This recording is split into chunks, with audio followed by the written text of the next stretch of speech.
Kita tanyakan dulu sama diri kita. Kira-kira sudah pantas belum kita masuk surga? Kalau saya mah belum, Bu. Karena hari ini kita taat, besok kita bisa bikin dosa dengan gibahin orang, dengki sama orang, namimah, ngadu domba. Maka surga itu diperuntukkan oleh hamba-hamba Allah yang sabar. Sabar untuk tidak mencaci orang lain. Sabar untuk tidak membicarakan orang lain. Sabar untuk tidak membuka aib orang lain. Sabar untuk tidak namimah kepada orang lain. Sabar ketika diuji oleh Allah. Sabar. Kadang kita lagi dilihatin aja panas ya. Ini. Maka wasyari'u ila magfirati min rabbikum wal jannah, bersegera. Yuk, kita dikasih kesempatan sama Allah. Hari ini kita bisa hidup, besok pagi belum tentu, betul gak? Kita bisa jamin besok pagi kita masih dikasih umur sama Allah?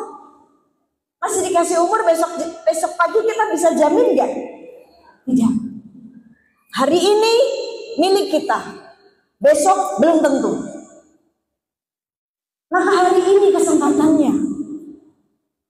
Kematian itu menjumpai siapapun, siap atau tidak siap. Kematian bukan untuk yang sudah tua umurnya, tidak. Tapi yang muda pun bisa kembali kepada Allah. Kematian bukan untuk orang yang sakit saja, tapi yang sehat pun semua bakalan mati. Maka hari ini adalah punya kita. Hari ini adalah waktunya kita. Kalau besok belum tentu. Karena ketika nanti malam kita tidur, belum tentu besok pagi Allah kasih nafas sama kita. Maka hari ini manfaatkan waktu sebaik-baiknya. Setiap waktu harus diisi dengan amal soleh. Karena setiap amal soleh akan ada batas waktunya. Ketika waktu kita di dunia sudah habis, selesai tugas kita di dunia, kita sudah tidak bisa beramal soleh lagi. Kesempatannya sudah habis. Karena kesempatan itu adanya di dunia. Kalau dikubur adanya kesempitan, Bu. Adanya kesempitan, Bu. Ya. Maka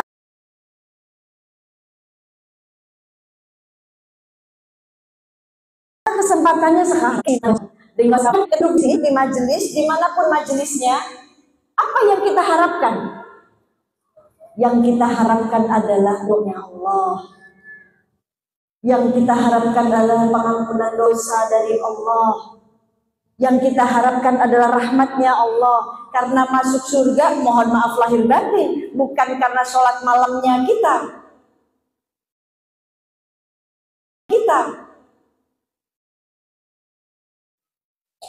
Di surat Al-Ma'un dikatakan bahwa banyak orang, betulnya Bu? Kenapa sudah sholat tapi celaka? Karena setelah sholat masih berbuat maksiat. Selesai sholat lisannya masih nangis. Selesai sholat masih menilai orang lain. Selesai sholat menilai, memandang rendah hambanya Allah. Padahal sholatnya kita hakikatnya untuk mencegah kita dari perbuatan keji dan mungkar. Inna sholata tanha 'anil fahsya'i wal munkar. Sesungguhnya sholatku mencegah diri dari berbuat keji dan mungkar. Berarti apa yang mendatangkan keridhaan Allah hingga kita dimasukkan ke surga oleh Allah? Karena ridhonya Allah. Karena rahmatnya Allah, bukan karena ibadah kita. Banyak orang yang ibadah masuk neraka. Pernah dulu diriwayatkan ada seorang perempuan mendatangi Rasulullah SAW. Ya Rasulullah, saya mempunyai tetangga ya Rasulullah. Tetangga saya ahli ibadah, sholatnya rajin, sedekahnya Masya Allah. Tetapi dia selalu menyakiti hati orang lain dengan lisannya. Bagaimana keadaan orang tersebut ya Rasulullah? Dan Rasul menjawab, inna finnahar, tempatnya dia di neraka. Rajin sholat bu. Ini. Ada lagi diriwayatkan seorang hamba Allah yang beribadah di bukit selama 500 tahun. Seorang hamba Allah beribadah di atas bukit selama 500 tahun. 500 tahun dia habiskan waktunya untuk beribadah kepada Allah di atas bukit. Dan di atas bukit tersebut hanya tumbuh satu pohon delima. Setiap hari pohon delima itu terus tumbuh satu, dimakan oleh dia. Dan di atas bukit ada satu muara. Air tersebut dipergunakan untuk wudhu, untuk minum. Itu saja setiap hari yang dia lakukan sampai 500 tahun. Kalau ibadahnya 500 tahun berarti kan pahalanya sudah banyak sekali ya Bu ya. Karena dia ngapain? Di atas bukit dia hanya ibadah saja. Tunggu sampai dia mati selama 500 tahun berarti sudah banyak sekali pahalanya. Bahkan ketika dia meminta kepada Allah dalam setiap ibadahnya, ya Allah, matikan aku dalam keadaan aku sujud, dalam keadaan aku beribadah di atas bukit ini. Dijabah Bu. Ketika waktu dia habis, dia mati dalam keadaan dia sedang beribadah, sedang sujud di hadapan Allah. Ketika dibangkitkan, ketika Allah ingin menimbang amalnya, malaikat menimbang amalnya di kehidupan akhirat. Setelah ditimbang, Allah mengatakan, ya malaikat, masukkan dia ke surgaku karena rahmatku. Karena rahmatku, kata Allah. Tapi orang tersebut mengatakan, ya Allah, bukankah aku sudah beribadah selama 500 tahun kepadamu? Kenapa engkau masukkan aku bukan karena 500 tahun kepadamu? Kenapa engkau masukkan aku bukan karena ibadahku selama 500 tahun? Allah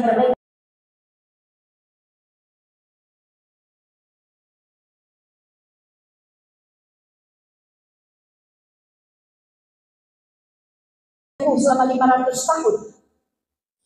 Allah habiskan waktu selama 500 tahun beribadah kepada bukan hitungan aku.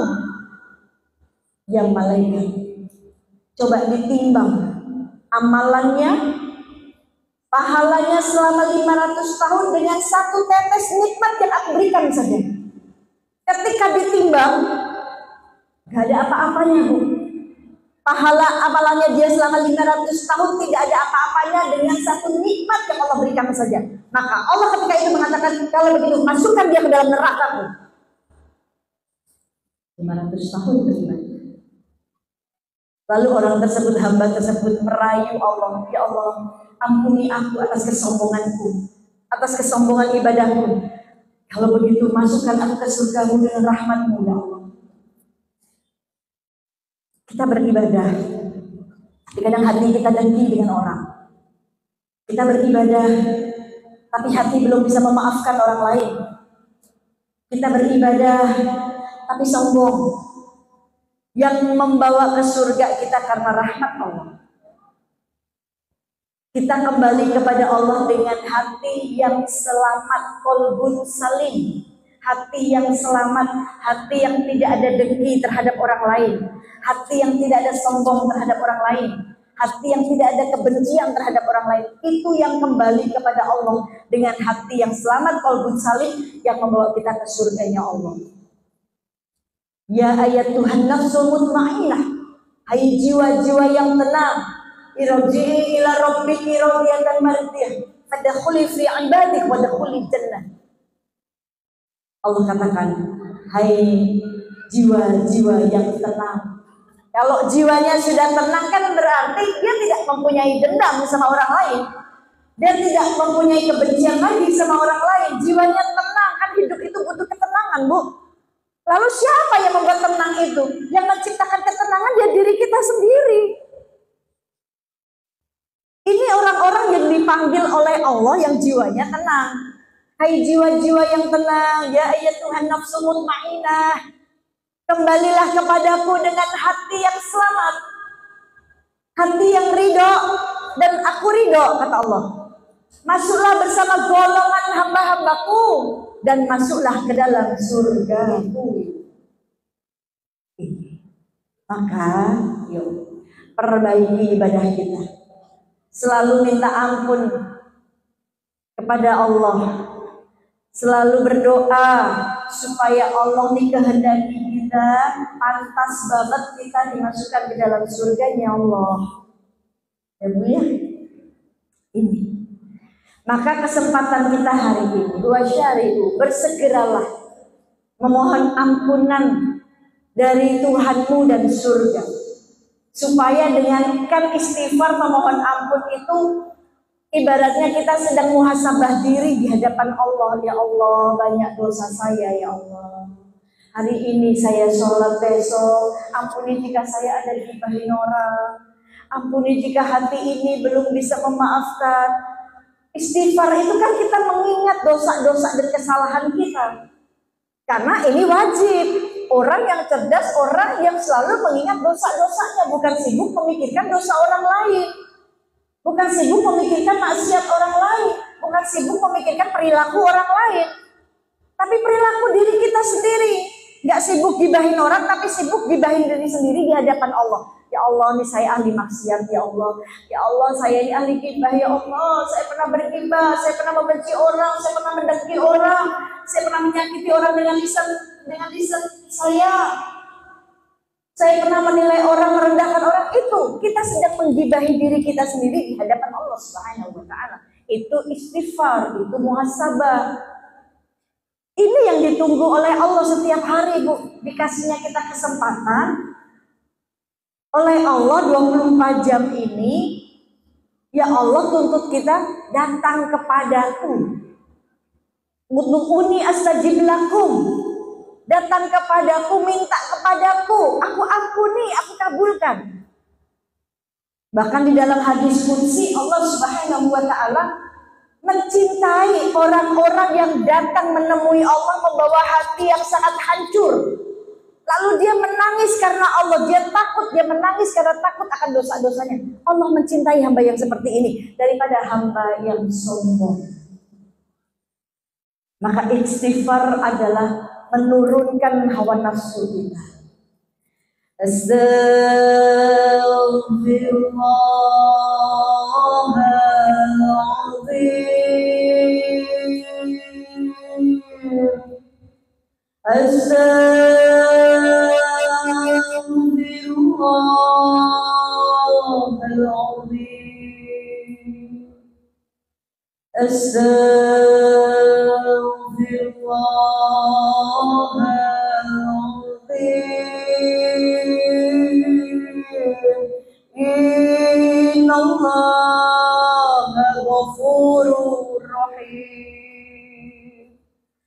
Wa'fu 'anna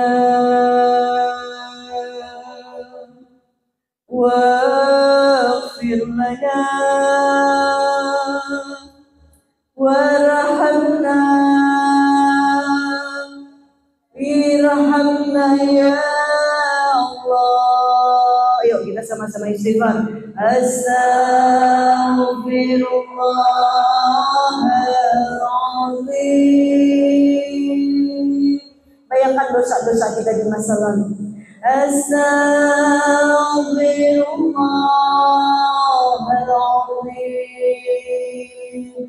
Bayangkan diri kita pernah benci sama orang, gibahin orang, istighfar terus. Astaghfirullahaladzim. Hadirkan wajah kedua orang tua kita. Wajah kedua orang tua kita. Astaghfirullahaladzim. Ampuni kami ya Allah. Astaghfirullah. Ampuni dosa kami ya Allah. Kami ya Allah.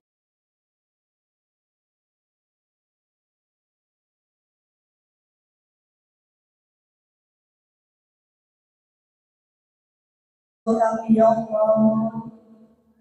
Ampuni jika kami pernah menyakiti orang tua kami, bisa orang tua kami. Ampuni jika bisa menyakiti saudara muslim kami ya Allah. Ampuni dosa-dosa kami di masa lalu ya Allah. Ampuni dosa kami saat ini ya Allah. Ampuni dosa kami yang akan datang ya Allah. Bimbing kami ya Rabb. Bersihkan hati kami ya Allah dari dengki, dari sombong, dari tidak bisa memaafkan kesalahan orang lain. Duhai Allah, ampuni jika kami pernah durhaka terhadap orang tua kami. Duhai Allah, ampuni jika Engkau melihat kami pernah membentak orang tua kami. Duhai Allah, jika orang tua kami tidak ridho, Engkau tidak ridho kepada kami ya Allah. Jika orang tua kami tidak ridho, angkat ketidakridhoan orang tua kami ya Allah, agar jalannya kami mudah kembali kepadamu dengan ridho-Mu. Astaghfirullahaladzim. Dengan lirih kami memohon ampunan-Mu ya Rabb. Kami ingin masuk ke dalam surga atas ridho-Mu ya Allah. Jika ada orang-orang yang tidak ridho kepada kami, ampuni kami, angkat ketidakridhoan itu ya Allah.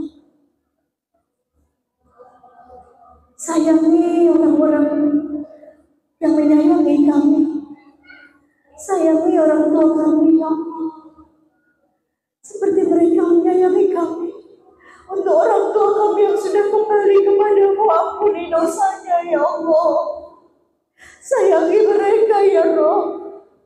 Lapangkan kubur mereka, jangan Kau sempitkan ya Allah. Bahkan jangan Kau siksa orang tua kami atas dosa-dosa kami ya Allah. Berikan cahaya kubur orang tua kami ya Allah. Jadikan kubur orang tua kami raudhah min riyadil jannah. Kumpulkan kami di surga-Mu bersama orang tua kami ya Allah. Bersama baginda Nabi Muhammad. Semoga Kau ridho terhadap kami dan keluarga kami, anak-anak kami, saudara-saudara muslim kami. Ampuni dosa mereka semua. Astaghfirullahaladzim. Innallaha ghafurur rahim. Wa'fu 'anna waghfir lana warhamna irhamna ya Allah. Semoga Allah ampuni kita semua ya Bu ya. Soal Allah ampuni keluarga kita, Allah ampuni dosa orang tua kita. Allah angkat ketidakridhoan mereka seandainya mereka pernah tidak ridho sama kita. Karena namanya mulut, namanya lisan, kadang disengaja atau tidak, kita nggak pernah tahu ketika orang lain tidak ridho terhadap kita. Maka semoga siapapun yang pernah tidak ridho terhadap kita, Allah angkat ketidakridhoan itu, supaya ketika kita kembali kepada Allah dalam keadaan Allah pun ridho sama kita. Ibu-ibu yang dirahmati oleh Allah, Rasulullah Shallallahu Alaihi Wasallam mengajarkan kita punya hati yang bisa memaafkan. Rasulullah mencontohkan banyak sekali bagaimana Rasulullah ini menjalin hubungan yang baik justru terhadap orang-orang yang tidak pernah baik terhadap kita, Bu. Itu yang berjalan ya untuk pembangunan rumah yatim. Saya sedang membangun rumah yatim. Rumah yatim Yayasan Almarhum. Dan itu untuk saudara-saudara kita di Palestina, Bu. Merdeka, terjajah, terzolimi. Doain insya Allah bulan November saya berangkat ke Palestina. Saya membawa donasi, salah satunya yang hari ini Ibu keluarkan. Yuk, kalau Ibu ingin membantu saudara-saudara kita di Palestina, yang hari ini kita bisa makan, selamanya kita bisa makan, bisa tidur nyenyak, anak-anak kita bisa sekolah, anak-anak kita bisa main dengan leluasannya, ya, tidak dirampas kemerdekaan anak-anak. Bahkan kita lihat anak-anak di sana terpotong-potong tubuhnya. Hari ini ibu nggak bisa dengan raganya ke sana untuk membantu saudara-saudara kita di Palestina. Selain dengan doa, yuk jika punya harta, saya kepengen memberikan untuk saudara-saudara saya di Palestina. Gimana caranya? Masukkan ke situ. Karena bulan November saya membawa bantuan ke sana. Semoga Allah lancarkan, semoga Allah ridhoi. Alhamdulillah, saya sudah memberikan 3 ambulans untuk dikirimkan ke sana tahun kemarin. Jadi insya Allah bulan November nanti saya membawa donasi lagi, sama membawa baju-baju hangat untuk anak-anak karena di sana sedang musim dingin bulan November. Bayangkan musim dingin, tidak ada rumah, susah makan. Coba, maka berikan sedekah terbaik untuk saudara-saudara kita di Malaysia. Rasulullah Shallallahu Alaihi Wasallam mengajarkan kita menjalin hubungan yang baik itu justru Rasulullah dengan orang-orang yang tidak pernah berbuat baik kepada Rasulullah. Lihat, ketika Rasul diludahi, ketika Rasulullah dihina, ketika Rasulullah dilemparin batu, dilemparin kotoran, Rasul tidak pernah membalas itu semuanya. Rasul datang menjalin hubungan dengan cinta, hingga para pembenci itu akhirnya cinta, berbondong-bondong untuk memeluk agama Islam. Ini akhlak yang diajarkan oleh baginda Nabi Muhammad. Kalau kita ingin dapat cintanya Allah, ikuti. Apa yang harus kita ikuti? Akhlaknya beliau. Bagaimana beliau mencontohkan kepada kita? Memaafkan itu tanpa meminta kita untuk dihargai, tidak usah. Berbuat baik itu tanpa minta kita diperlakukan dengan baik, tidak usah. Lihat baginda Nabi. Ketika baginda Nabi diperlakukan tidak baik, beliau tetap membalas dengan kebaikan. Maka ketika kita mengikuti jalannya baginda Nabi Muhammad, ketika kita mengikuti apa yang diajarkan, yang dicontohkan oleh baginda Nabi Muhammad, maka disitulah Allah cintai kita. Qul in kuntum tuhibbunallah fattabi'uni yuhibbukumullah wa yaghfir lakum dzunubakum. Katakan, jikalau engkau benar-benar mencintai Allah, ikuti aku, niscaya Allah akan mengampunimu. Kita pengen dapat ampunannya Allah, ikuti apa yang diajarkan oleh Nabi.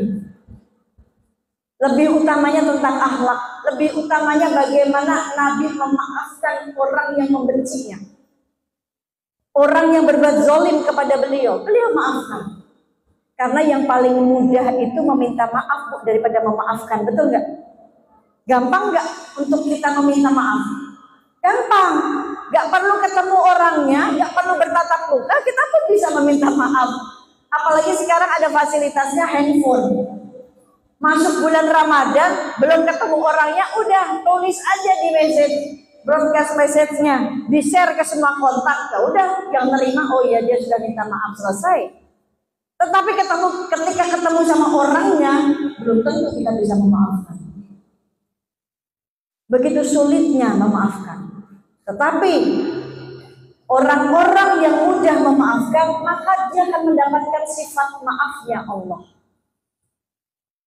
Karena ketika kita memaafkan itu, sejatinya kita tidak sedang berdamai dengan orang yang saat itu menzolimi kita. Tapi ketika kita memaafkan, saat itu kita sedang berdamai dengan diri kita sendiri. Kita pengen kembali kepada Allah dengan jiwa yang tenang tadi. Ya ayo Tuhan nafsu mutmainnah, hai jiwa-jiwa yang tenang, kembali kepadaku. Kita pengen seperti itu. Maka ketika kita memaafkan kesalahan orang lain, kita sedang mengajak diri kita untuk berdamai.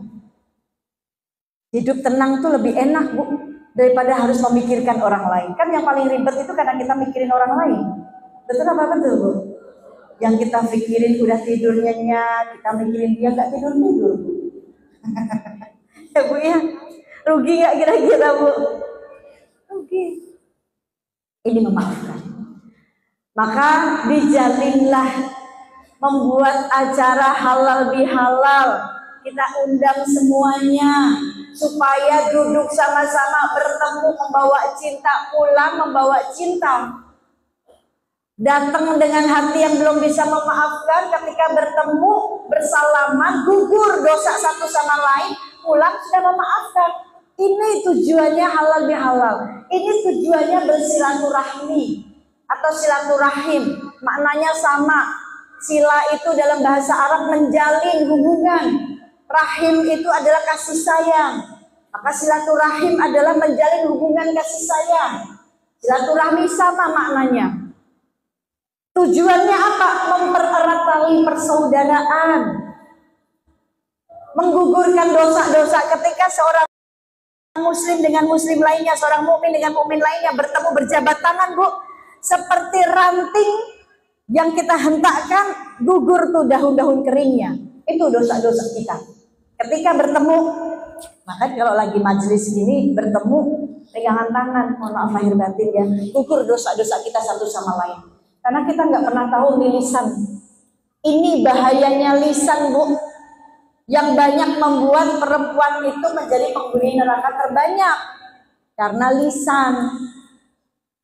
Bahkan baginda Nabi mengatakan kepada Sayyidina Ali, memberikan nasihat kepada menantunya, wahai Ali, jaga lisan, berkata yang baik, karena nanti di hari kiamat lisan ini akan mendapatkan siksa terberat dari anggota tubuh lainnya. Kenapa bisa begitu ya Rasulullah? Tanya Sayyidina Ali.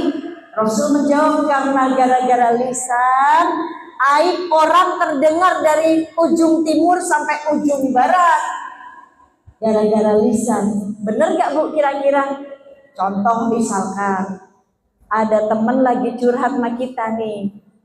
Ada temennya ibu, bestinya ibu lagi mau curhat.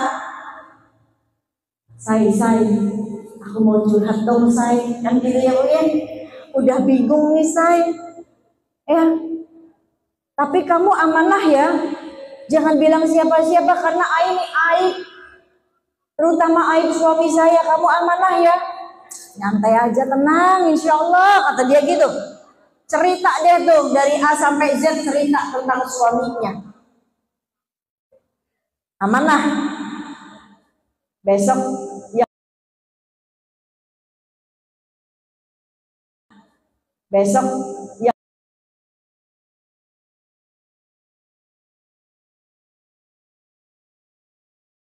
Yang habis dicurangin tadi. Besok yang habis dicurangin tadi. Tahu nggak? Ternyata si fulana itu bermasalah. Ini antara aku sama kamu aja ya. Yang kita lihat dia baik-baik aja, ternyata tuh dia punya masalah, tahu? Bu ya. Tapi kamu janji jangan bilang-bilang, iya, oh gitu ya. Besok yang habis tadi dia omongin deh, dikasih amanah, titipin amanah, ketemu di majelis sama temen yang lainnya lagi. Besti, sini deh. Ternyata si fulana ini lagi punya masalah sama suaminya. Suaminya begini. Tapi kamu jangan bilang-bilang, diam aja ya. Ya. Udah berapa orang Bu tadi Bu? Hah? 4 orang yang tahu. Terus aja estafet Bu. Maka ini yang dikatakan Rasul tadi, karena gara-gara lisan, aib orang terdengar dari bukit timur sampai ujung barat, betul nggak Bu? Maka jaga di ini. Apalagi yang menyangkut keluarga kita, jaga.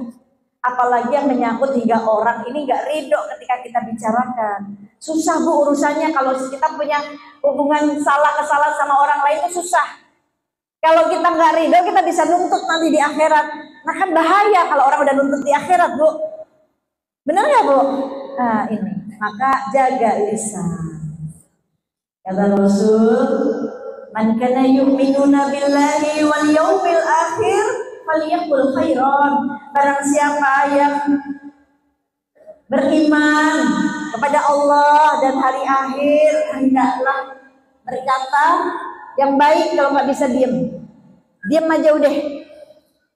Ini maka baginda Nabi Shallallahu Alaihi Wasallam mengatakan, jikalau engkau ingin lisanmu berkah, para ulama mengatakan ibu, jikalau engkau ingin lisanmu berkah, gunakan lisanmu dengan 3 hal. Simak Bu. Nanti saya kasih pertanyaan dapat hadiah. Yang pertama nih, kalau engkau ingin lisanmu berkah, gunakan dengan 3 hal. Yang pertama, untuk berzikir kepada Allah. Gunakan lisanmu dengan zikir, zikrullah. Karena orang-orang yang tenang hatinya, tentram hatinya, karena mengingat Allah. Alladzina amanu wa tatma'inul qulubuhum bizikrillah. Ala bizikrillah tatma'inul qulub. Orang-orang yang tentram hatinya karena mengingat Allah, dan hanya dengan mengingat Allah hati menjadi tenang. Subhanallah.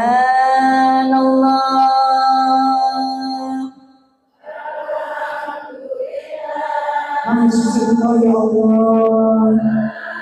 Sucikan hati-hati kami ya Allah.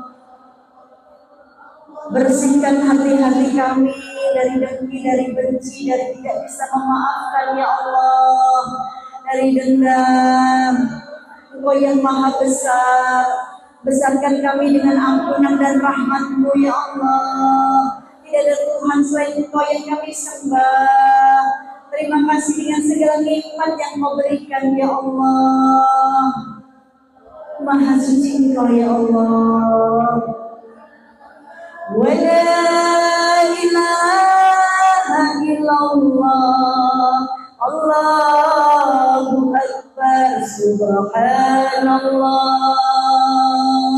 walhamdulillah, wala ilaha illallah, Allahu Akbar. Tenang gak kira-kira Bu kalau kita ingat Allah? Tenang. Coba Ibu ingat utang. Tenang gak Bu? Kejar-kejar. Ya Bu ya. Coba ingat suami. Tenang gak Bu? Suami belum pulang-pulang deh kayak Bang Toyib. Kemana? Udah malam gak pulang-pulang. Ingat terus gak tenang Bu. Ingat anak. Tenang gak Bu? Gak tenang berarti jelas. Dan sumainul qulubuhum bizikrillah. Dengan mengingat Allah hati jadi tenang. Ingat aja sama Allah. Kalaupun mau ingat suami, ingat yang punya suami. Suami milik siapa Bu? Allah. Kembalikan kepada Allah. Ingat yang menciptakan suami, Allah. Anak milik siapa Bu? Allah. Kembalikan kepada Allah. Anak milik Allah. Ingat yang menciptakan anak-anak kita. Tenang hati. Allah sebaik-baiknya menjaga kan gitu. Nah ini. Maka yang pertama kata para ulama, supaya lisanmu berkah, yang pertama gunakan dengan zikrullah. Yang kedua supaya lisanmu berkah, gunakan dengan membaca Quran. Kapan terakhir kita baca Quran? Kapan kita rutin baca Quran? Kemarin Umi bulan Ramadan. Ya. Bulan Ramadan kita gencar untuk menghatamkan Quran. Setiap sholat, selesai sholat kita baca 2 lembar. Setiap sholat, selesai sholat lagi kita baca 3 lembar rutin. Sekarang masih gitu nggak Bu? Sudah enggak Umi. Jangan iman kita terkesan dengan suasana Bu. Ketika Ramadan kita gencar mengejar Qurannya. Tapi selesai udah Syawal, nanti kembali lagi bulan-bulan selanjutnya. Kita nggak seperti itu. Terus harusnya kita istiqomahin. Kita jadikan wiridan, baca Quran. Kalaupun kita sibuk, siangnya sibuk ya sudah diwiridinnya. Setiap mau tidur saya harus baca Quran gitu Bu. Paksa diri kita. Ini. Kedua, untuk membaca Al-Quran. Yang ketiga, jikalau lisanmu ingin berkah, gunakan untuk berkata yang baik. Yang baik. Yang keempat, jika lisanmu ingin berkah, kata para ulama, sering-sering digunakan untuk berdoa. Doa. Gak boleh doa yang buruk Bu. Kepada siapapun orang yang membenci kita sekalipun gak boleh kita doain yang buruk. Doa yang buruk itu gak didengar sama Allah.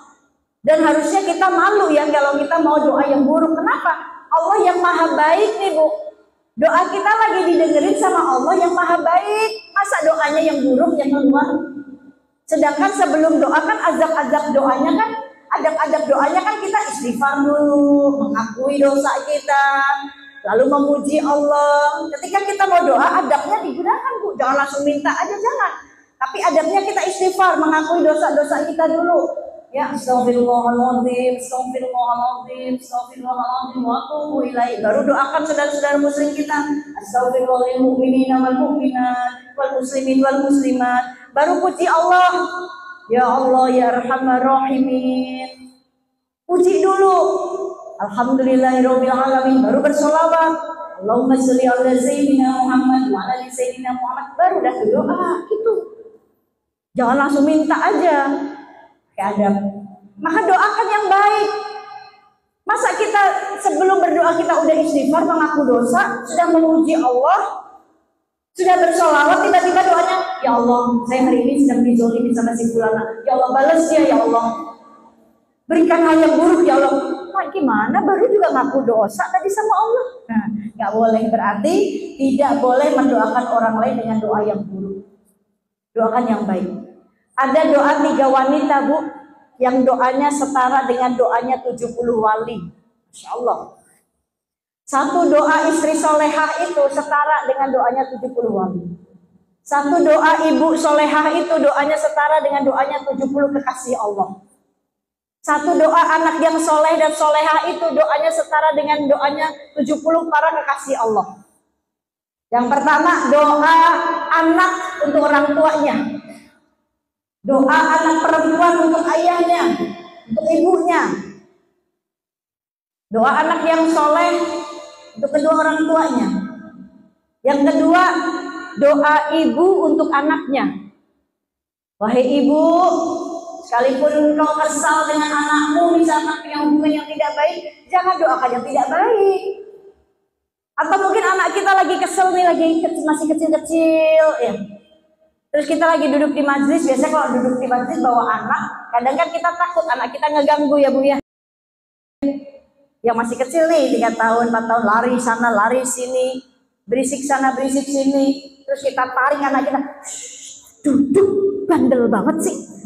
Anak siapa sih ini? Dia lupa dia ngelahirin.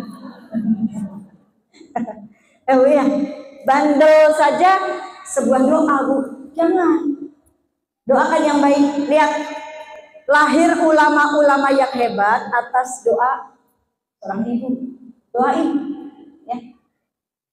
Imam Sudes lahir karena doa seorang ibu. Jadi Imam Masjidil Haram dulu waktu masih kecil nakal Sudesnya itu, aktif. Ketika ibunya sedang membuat gulai uminya untuk dihidangkan untuk para tamu, Imam Sudes tuh, Imam Sudes kecil tuh langsung menaburkan pasir di atas gulainya. Ibunya marah, tapi marahnya mengkutuk dengan doa yang baik. Ya Allah Sudes, aku kutuk engkau menjadi imam Masjidil Haram. Jadi tuh Bu, Imam Sudes yang kalau kita taraweh atau sholat subuh yang imamin beliau tuh di Mekah. Nah itu, Masya Allah.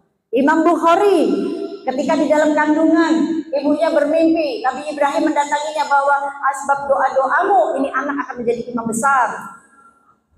Maka doakan yang baik-baik. Yang ketiga, doa istri untuk suaminya. Jangan doa yang buruk-buruk buat suami, sekalipun lagi kesel banget mas suami. Doain yang baik. Siti Asia, siapa Siti Asia Bu? Siapa Siti Asia? Istri Fir'aun. Punya suami kayak Fir'aun Bu, zolimnya luar biasa. Setiap hari zolim. Tapi Siti Asia tetap beriman, tetap taat, tetap sabar. Bahkan Allah memperumpamakan Siti Asia menjadi istri yang beriman. Bahkan sampai doanya diabadikan di surat At-Tahrim ayat 11. Doanya Siti Asia istri Fir'aun diabadikan oleh Allah, doanya di surat At-Tahrim ayat 11. Apa doanya? Ya Allah, bangunkan aku satu rumah dekat denganmu di surga dan jauhkan aku dari kezolimannya Fir'aun dan kaumnya. Doanya cuma itu Bu. Gak ada doanya buruk-buruk walaupun lagi kesel banget sama suaminya. Gak Gak ada tuh doanya, ya Allah azab saja tuh Fir'aun, ya Allah dia zalim banget, ya Allah azab aja ya Allah. Enggak, tapi minta, ya Allah bangunkan aku satu rumah di surga dekat denganmu dan jauhkan aku dari zalimnya Fir'aun dan kaumnya. Itu ketika Siti Asyah mau disiksa oleh Fir'aun, karena Fir'aun murka, karena tahu Siti Asyah itu tidak mengimani ajaran Fir'aun, tidak mengakui Fir'aun sebagai Tuhan, Siti Asyah malah menerima ajarannya Nabi Musa. Fir'aun murka, Bu, digeret Siti Asyah istrinya di padang pasir yang panas, disaksikan oleh kaum-kaumnya Fir'aun mau disiksa. Tapi di situ Siti Asyah berdoa kepada Allah. Itu doanya di surat At-Tahrim ayat 11. Hingga sebelum Fir'aun menyiksanya, Allah cabut dulu ruhnya. Ini Masya Allah ya. Jadi nggak boleh kita doa yang buruk-buruk. 3 tadi. Ibu-ibu yang dirahmati Allah, sampai jam berapa, Bu?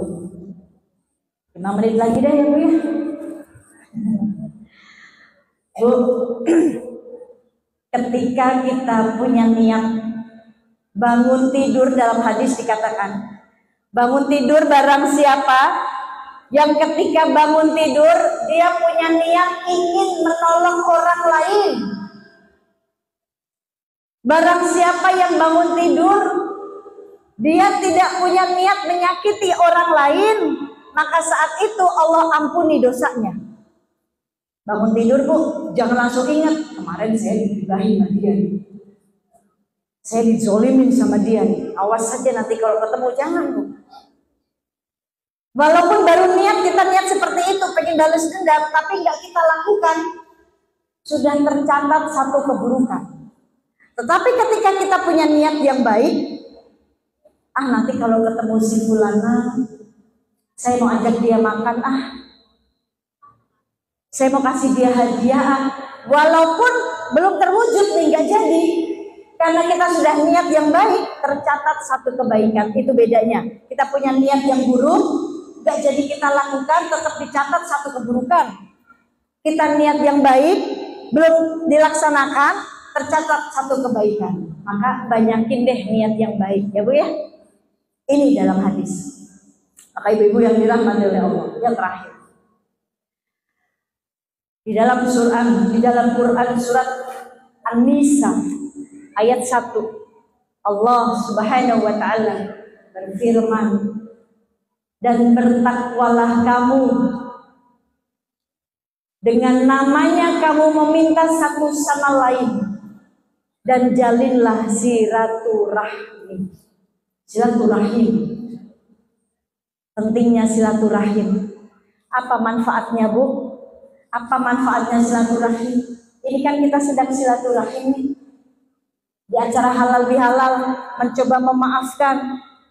Ya. Apa manfaatnya? Tujuannya untuk mengikat tali persaudaraan. Kita satu sama lain ini bersaudara, Bu. Bersaudara. Satu tubuh. Kalau yang satu sakit, kita merasakan sakitnya. Itu saudara namanya. Bukan ketika saudaranya sakit, dia diam aja, dia senang. Itu bukan saudara. Karena dalam Islam, kita satu sama lain saudara. Kalau satu sakit, kita akan ngerasakin sakitnya. Saudara-saudara kita di Palestina dibombardir, dijajah, mereka kesakitan, kita pun harus merasakan sakitnya mereka. Sakit sekali. Ini satu tubuh. Tujuannya apa? Menjalin persahabatan, persaudaraan. Manfaatnya apa? Satu, yang bersilaturahim karena Allah. Ya, yang pertama, Allah ampuni dosa kita. Yang kedua, Allah panjangkan umur kita dalam berkah. Panjang umur gak berkah buat apa, Bu? Apa itu berkah? Menurut Imam Ghazali, berkah itu ziyadatul khair, bertambahnya kebaikan demi kebaikan. Kalau kita pengen tahu hidup kita berkah atau tidak, lihat saja banyak gak kebaikan yang kebaikan demi kebaikan Allah datangkan sama kita. Punya suami baik, berkah. Punya anak-anak yang baik, soleh-solehah, berkah, rezeki. Punya teman yang baik, rezeki, berkah. Duduk bersama orang-orang yang baik, rezeki, berkah. Hati tenang, rezeki, berkah. Itu, Bu. Itu namanya berkah. Maka panjang umur dalam berkah itu yang kita minta. Kita cuma minta, ya Allah panjangkan umur saya. Sampai kapan? panjang umur banyak dosa buat apa? Tapi minta ya Allah panjangkan umur saya dalam berkah, dalam taat. Itu bukan hanya ya Allah panjangkan umur saya. Nanti semua orang udah mati semua, kita doang yang sendiri, Bu. Nanti mandi sendiri, pakai kafan sendiri, loncat-loncat ke kubur sendiri. Tapi ya, ini maka minta sama Allah. Dipanjangkan umurnya asbab silaturahmi. Apalagi dimudahkan rezekinya. Ini ibu-ibu yang dimuliakan oleh Allah. Ini saja yang bisa saya sampaikan. Ya. Mudah-mudahan kita termasuk orang-orang yang diridhoi oleh Allah. Hamba-hamba Allah yang beruntung. Siapa hamba yang beruntung? Kita termasuk tidak? Siapa hamba yang beruntung? Syaratnya apa pengen jadi hamba yang beruntung? Kalau namanya beruntung itu kan berarti bahagia, Bu. Ibu jualan, kalau rugi sedih gak? Sedih. Ibu jualan, kalau untung seneng gak? Senang. Kita pengen jadi hamba Allah yang merugi atau yang beruntung? Beruntung. Kalau beruntung itu berarti satu, kita sudah diridhoi sama Allah. Bentuk ridhonya Allah kepada kita hambanya, Allah mudahkan kita berbuat baik. Allah mudahkan kita beramal soleh, itu bentuk ridhonya Allah terhadap hambanya. Allah mudahkan kita beramal soleh. Allah mudahkan kita melakukan hal baik. Kita mau sedekah nih, Bu. Uang kita cuma segitu-gitunya. Tapi kenapa kita mau sedekah? Tapi kenapa kita mau kasih orang lain uang kita, padahal uang kita sedang segitu-segitunya, kita juga sedang butuh. Tapi kenapa kita lebih merelakan harta kita untuk orang lain, padahal kita juga sedang butuh? Itu karena Allah ridho. Maka dimudahkan hati kita, dimudahkan tangan kita untuk melakukan kebaikan. Itu kalau Allah ridho. Gak takut kita urusan dunia, takut sama yang punya dunia kalau Allah gak ridho. Ini ya. Maka bentuk ridhonya Allah kepada hambanya, Allah mudahkan jalan kebaikannya kita. Tapi bentuk ridhonya kita sama Allah, kita mencintai ketetapannya, mencintai ketetapan Allah. Walaupun ketetapan Allah itu gak sesuai keinginan kita. Ya Allah, aku kan maunya begini kalau diuji, ya Allah. Ini gak sesuai dengan apa yang aku inginkan, ya Allah. Kata Allah, itu yang terbaik untukmu. Karena yang terbaik menurut Allah pasti baik buat kita. Tapi yang baik buat kita belum tentu baik bagi Allah. Maka ridhonya kita, bentuk ridhonya kita kepada Allah, cintai apa yang ditetapkan oleh Allah. Walaupun mungkin gak enak di hati. Walaupun ujiannya itu bikin capek. Bu, ada di sini yang gak pernah diuji sama Allah. Boleh angkat tangan coba. Ada di sini